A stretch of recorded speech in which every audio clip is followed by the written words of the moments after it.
Second year آج ہم نے اپنا دوسرا چیپٹر شروع کرنا ہے آئینی ارتقاء کا۔ اس میں ہم نے دیکھنا ہے کہ پاکستان کے آئین جو ہے وہ کس طرح سے بنا، کن کن مراحل سے گزر کر بنا۔ جیسے آپ دیکھ رہے ہیں 1947 سے لے کر 1973 تک، کیونکہ ہمارا جو موجودہ آئین ہے یہ 1973 کا آئین ہے۔ 1947 میں پاکستان بنا تھا اور 1973 تک ہم مطلب کہ ایک اپنے لیے فائنل آئین بنا سکے۔ اس سے پہلے ہم کن کن مراحل سے گزرے وہ ہم سارا اس میں دیکھیں گے۔ تو سب سے پہلے ہم آئین کا تاریخی اجمالی جائزہ دیکھتے ہیں 1947 سے 1956 تک۔ 1956 تک سے مراد یہ ہے کہ ہم 1947 کے بعد 1956 میں اپنا پہلا آئین بنانے میں کامیاب ہوئے۔ تو یہ ہم نے جیسے دیکھا تھا کہ پاکستان جو ہے وہ اسلام کے نام پر بنایا گیا تھا اور قائد اعظم کی بہت انتھک کوششوں کے بعد ہم یہ ایک ریاست حاصل کرنے میں کامیاب ہوئے تھے۔ 14 اگست 1947 کو پاکستان جو ہے وہ بنا، اور اس کے بعد ہم نے جب بھی کوئی ریاست بنتی ہے تو اس کا سب سے پہلا کام ہوتا ہے ایک آئین کی تشکیل۔ آئین کیا ہوتا ہے کہ آئین جو ہے وہ کسی بھی ریاست کو چلانے کے لیے اس کے جو بنیادی اصول و ضوابط ہوتے ہیں ان کا مجموعہ ہوتا ہے، ٹھیک ہے، کہ اس میں ہم اپنی بنیادی چیزیں ریاست کو چلانے کے لیے طے کر لیتے ہیں کہ اس کا نظام کس طرح سے چلایا جائے گا، اور اس کے مطابق بھی آگے مزید جو ہے وہ قانون سازی کی جاتی ہے۔ تو اب ہم نے اس میں اسی کے بارے میں پڑھنا ہے کہ کن کن مراحل سے ہم گزرے ہیں اور تب جا کر ہمارا آئین جو ہے وہ بنا۔ سب سے پہلے ہم دیکھتے ہیں پاکستان کا عبوری آئین۔ اب جب پاکستان بن گیا 1947 میں تو ہمیں فوری طور پر ایک آئین کی ضرورت تھی جو اس وقت ہم پاکستان میں نافذ کرتے، جس کے مطابق ہم نظام چلاتے۔ تو چونکہ ہمارا اپنا تو آئین نہیں بنا تھا، اس لیے ہم نے اس وقت جو 1935 کا ہم نے آئین پڑھا تھا، 1935 میں جو آئین بنایا گیا تھا اسی آئین کو ضروری ترامیم کر کے پاکستان میں نافذ کر دیا گیا تھا، اور اس کی جو یہ آئین نافذ کیا تھا وہ اس آئین کے تحت ہم تاج برطانیہ کو ہی اس آئینی حیثیت حاصل تھی، اور وہی گورنر جنرل پاکستان کی تقرری کرتا تھا۔ اور اس طرح سے گورنر جنرل جو ہے، چونکہ ہم نے وہی آئین نافذ کیا تھا تو اس میں گورنر جنرل کے اختیارات 1935 کے ایکٹ کے تحت بہت محدود رکھے گئے تھے، محدود اختیارات تھے، اور اصل جو اختیارات ہیں وہ وزیر اعظم کے پاس تھے۔ یہ جو ہے وہ ہمارا عبوری آئین تھا، اور اس کے بعد ہم 1956 میں اپنا پہلا آئین بنانے میں کامیاب ہوئے۔ اب ہم نے دیکھنا ہے ہماری پہلی آئین ساز اسمبلی کون سی تھی، ٹھیک ہے۔ تو اس میں ہم دیکھیں گے آئین ساز اسمبلی کون سی ہوتی ہے، جو پاکستان کے لیے یعنی جو کسی بھی ریاست کے لیے آئین بنائے گی اسے آئین ساز اسمبلی کہا جائے گا۔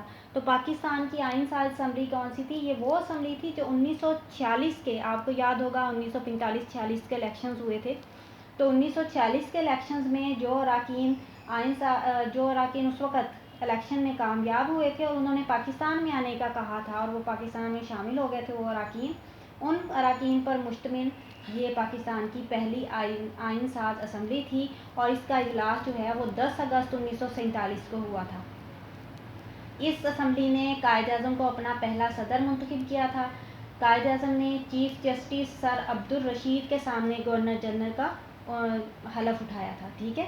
شروع میں یہ جو اسمبلی تھی آئین ساز، اس کے اراکین کی تعداد جو ہے وہ 69 تھی، بعد میں 79 ہو گئی تھی ان اراکین کی تعداد، کیونکہ جو ریاستیں پاکستان میں شامل ہوئی تھیں ان کے اراکین بھی اس میں شامل ہو گئے تھے۔ اب اس اسمبلی کے جو پہلے اسپیکر تھے وہ مولوی تمیز الدین تھے، ٹھیک ہے۔ اب اس اسمبلی نے یہ جو ہماری پہلی آئین ساز اسمبلی بنی ہے، اس نے 44 قوانین جو ہیں وہ منظور کیے تھے، اور اس میں پروڈا جو ہے وہ اہم ترین قانون تھا، وہ ہم آگے پڑھیں گے کہ وہ کیا تھا۔ اب ہم نے جو ہمارا اصل ٹاپک ہے وہ ہم نے قرارداد مقاصد کے حوالے سے دیکھنا ہے۔ قرارداد مقاصد ہم نے اس میں پڑھنی ہے، یہ 1949 میں پاس ہوئی تھی، ٹھیک ہے۔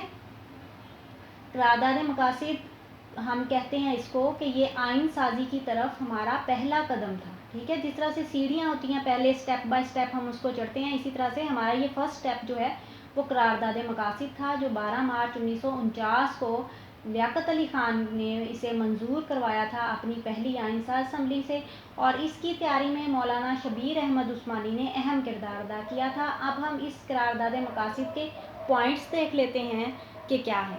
سب سے پہلے ہے اقتدار اعلیٰ یا حاکمیت۔ تو اقتدار اعلیٰ کا مالک یہ کہا گیا کہ پاکستان میں اقتدار اعلیٰ کا مالک جو ہے وہ اللہ تعالیٰ ہوگا، ٹھیک ہے، اور عوام کے جو نمائندے ہیں وہ ان اختیارات کو جو اللہ تعالیٰ کی حدود کے اندر رہتے ہوئے استعمال کریں گے، یعنی جو اختیارات عوام نے ان کے حوالے کیے ہیں حاکمیت کے، حکمرانی کے، وہ اللہ تعالیٰ کی حدود کے اندر رہتے ہوئے انہوں نے ان اختیارات کو ایک مقدس امانت سمجھتے ہوئے استعمال کرنا ہے، ٹھیک ہے۔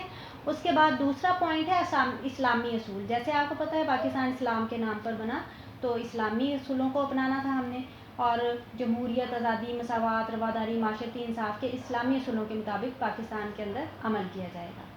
دوسرا ہے اسلامی طرز زندگی، کہ پاکستان میں اس طرح کے حالات پیدا کیے جائیں گے کہ تمام عوام جو ہیں اپنی انفرادی اور اجتماعی زندگیاں جو ہیں اسلامی اصولوں کے مطابق، اسلامی اس کے مطابق گزار سکیں، اسلامی اصولوں کے مطابق، اور قرآن و سنت کی روشنی میں گزار سکیں، کیونکہ ہم نے پاکستان حاصل ہی اس لیے کیا تھا۔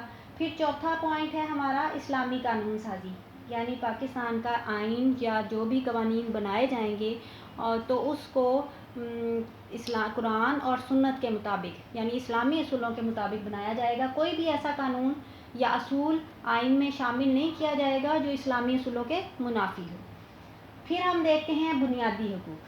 تو اسلام جو ہے وہ تمام انسانوں کو مساوی بنیادی حقوق دیتا ہے، تو اسی طرح سے یہ کہا گیا کہ پاکستان کی ریاست کے اندر جتنے بھی شہری ہیں سب کو تمام معاشرتی، معاشی، سیاسی، مذہبی حقوق دیے جائیں گے، ٹھیک ہے، بغیر کسی فرق کے، بغیر نسل، رنگ، مذہب وغیرہ کے فرق کے سب کو ایک جیسے یہ بنیادی حقوق جو ہیں وہ دیے جائیں گے، اور ان کو لکھ دیا گیا تھا، قرارداد مقاصد میں ہی بیان کر دیا گیا تھا۔ پھر ہم دیکھتے ہیں اگلا پوائنٹ جو ہے وہ ہے وفاقی طرز حکومت، کہ پاکستان جو ہے وہ ایک وفاق ہوگا، یعنی اس کے اختیارات جو ہیں مرکز اور اس کے یونٹس یعنی صوبوں کے درمیان تقسیم کر دیے جائیں گے، اور صوبوں کو زیادہ سے زیادہ خود مختاری دی جائے گی۔ پھر ساتواں ہے اقلیتوں کا تحفظ، کہ اقلیتوں کو زیادہ سے زیادہ مذہبی آزادی دی جائے گی، وہ اپنے مذہب کے مطابق اور اس کا پرچار کرنے میں اور عبادت گاہیں بنانے میں اور عبادت گاہوں میں عبادت کرنے میں مکمل آزاد ہوں گے، کیونکہ ہمارا مذہب جو ہے وہ کسی قسم کی کوئی ان کے اوپر قدغن نہیں لگاتا۔ جیسے آپ نے دیکھا تھا جب ہم نے میثاق مدینہ حضور نے کیا تھا تو اس میں یہودیوں کو مکمل اجازت تھی اپنے مذہب کے مطابق زندگی گزارنے کی، اور وہ مدینہ میں رہ رہے تھے، ٹھیک ہے۔ اس کے بعد ہم دیکھتے ہیں پسماندہ علاقوں کی ترقی ہے، کہ تمام جتنے بھی پسماندہ علاقے ہیں ان کو ہر شعبے میں، چاہے وہ سیاسی ہو، معاشی ہو، معاشرتی ہو، سب میں مساوی مواقع فراہم کیے جائیں گے ترقی کرنے کے، اور ان کو مساوی حقوق دیے جائیں گے۔ اس کے بعد عدلیہ کی آزادی ہے، کہ عدلیہ مکمل آزاد اور خود مختار ہوگی، اس کے اوپر کسی قسم کا کوئی دباؤ نہیں ہوگا تاکہ وہ انصاف کے اصولوں کے مطابق فیصلے کر سکے۔ دفاع پاکستان ہے، کہ پاکستان کی دفاع کس طرح سے ہوتا ہے، کہ دفاع کے لیے 3 قسم کی افواج ہوتی ہیں، بری، بحری اور فضائی، ٹھیک ہے۔ ہماری پاکستان کی جو بری، بحری اور فضائی حدود ہیں ان کے دفاع کا بہترین بندوبست کیا جائے گا، اور تمام علاقے جو ہیں ان کی سالمیت کے لیے اقدامات کیے جائیں گے۔ تو اس طرح سے یہ جو ہیں وہ 10 پوائنٹس تھے قرارداد مقاصد کے، جو ہمارا آئین سازی کی طرف پہلا قدم تھا۔ اب ہم دیکھتے ہیں اس کی اہمیت۔ تو اس کی اہمیت اس بات سے ظاہر ہے کہ جیسے ہم نے دیکھا 1956 کے آئین میں اس کو افتتاحیہ کے طور پہ شامل کیا گیا، اسی طرح سے 1962 میں آئین بنا، اس میں بھی اس کو شروع میں افتتاحیہ کے طور پہ شامل کیا گیا، اور 1973 کے آئین میں بھی اس کو افتتاحیہ کے طور پہ شامل کیا گیا۔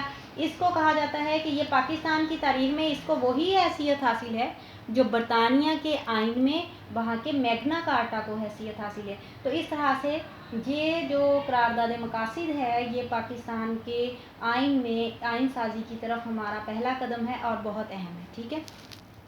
چلیں ہمارا یہ ختم ہو گیا ہے۔